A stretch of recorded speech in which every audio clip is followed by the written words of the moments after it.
আসসালামু আলাইকুম, শাহানাজ হোম কিচেনে আপনাদের সবাইকে স্বাগত জানাচ্ছি। আজকে শেয়ার করছি করলা পাতা দিয়ে একটি রেসিপি। অনেকেরই হয়তোবা ধারণা করলা পাতা তিতে খাওয়া যায় না, কিন্তু করলা পাতাও খাওয়া যায়। কিভাবে তিতে ছাড়া করলা পাতা দিয়ে চপ বানাবেন, ছোট ছোট টিপস সহ আজকের ভিডিওতে শেয়ার করব। এখানে আমি কিছু করলা পাতা নিয়েছি, করলা পাতাগুলোকে ভালোভাবে ধুয়ে নিচ্ছি।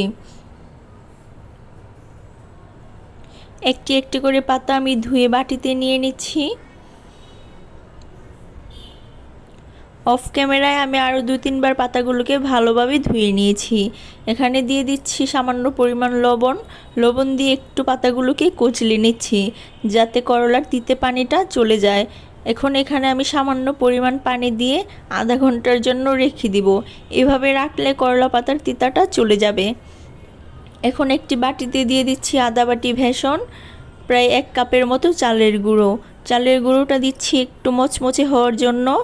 এখন একসাথে মিক্স করে নিচ্ছি। এখন এতে দিয়ে দিচ্ছি পরিমাণ মতো লবণ, দিয়ে দিচ্ছি সামান্য পরিমাণ মরিচের গুঁড়োটা দিলে একটি সুন্দর কালারও আসবে আর একটু ঝাল হবে, খেতেও ভালো লাগবে। দিয়ে দিব সামান্য পরিমাণ সোডা দিলে একটু ফুলবে, তাই একটু দিবেন, বেশি দিবেন না, বেশি দিলে খেতে ভালো লাগবে না।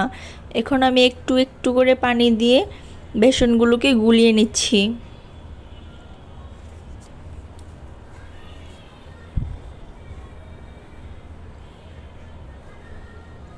আমি বারবার একটু একটু করে পানি দিয়ে গুলিয়ে নিচ্ছি, যাতে পারফেক্ট হয়। বেশি পাতলা হয়ে গেলেও ভালো হবে না। দেখুন আমার বেসনগুলো গোলানো হয়ে গেছে। এখন আসছি প্রায় আধা ঘন্টা পর। পানিগুলো আমি চিপে ফেলে দিয়েছি। এখন আবারও পানি দিয়ে আমি পাতাগুলোকে ভালোভাবে ধুয়ে নিচ্ছি। পানিটাকে ঝেড়ে ঝেড়ে তুলে নিচ্ছি, যাতে পাতার সাথে পানি না থাকে।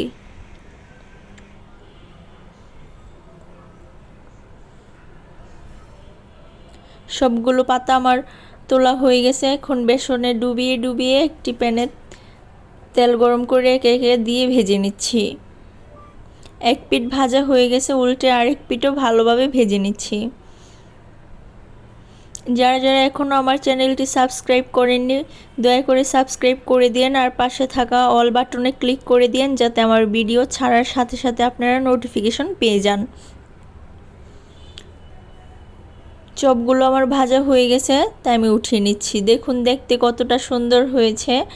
আপনারা একবার ট্রাই করে দেখবেন, খেতে খুবই ভালো লাগে আর তিতে লাগে না। লবণ দিয়ে মাখিয়ে আপনারা আরও বেশিক্ষণও রাখতে পারেন, তাহলে তিতেটা চলে যাবে। এভাবে তিতে সরিয়ে করলা পাতা দিয়েও চপ বানিয়ে খেতে পারেন। জানাবেন ভিডিওটা কেমন লেগেছে।